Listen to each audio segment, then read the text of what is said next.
talking with Ben Schmidt, Air Quality Specialist with the City County Health Department. And Ben, I know we've been under a Stage 1 air pollution alert now for a couple of days, and there are a lot of people that rely on wood heat for their homes. And I wanted to find out if you could be real specific as to what is allowed and what is not allowed during a Stage 1 alert. Actually, very few people in the Missoula air stagnation zone are allowed to use their wood stoves for heat at this point.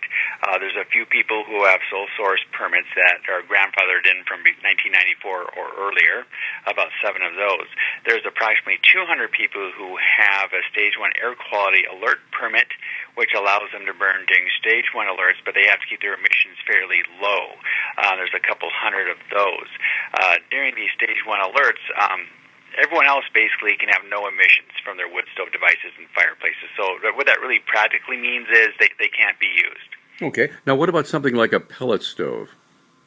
Yeah, a pellet stove, sometimes, if you run them and you go out and look, they may have no emissions, because that is exactly how the rule's written. You can have no visible emissions, and most pellet stoves, if operated correctly, will actually achieve that. But you have to be careful, because if you are emissions, then you are in violation of the rule in that case. So how do you determine if someone is in violation?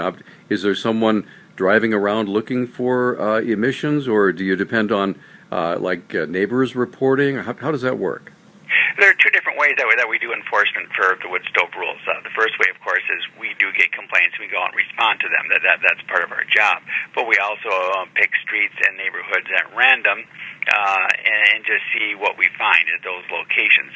Usually we'd like to do informative in the first day or so of an alert.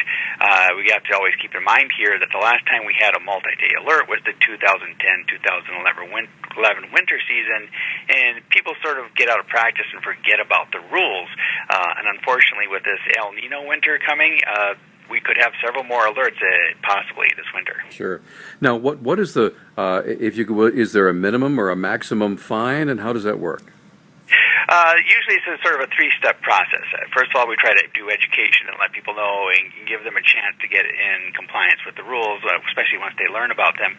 And then the first fine after that is $50, and then the rules are very specific. The first violation is $50, the second is $250, the third violation is $500 in a given winter season.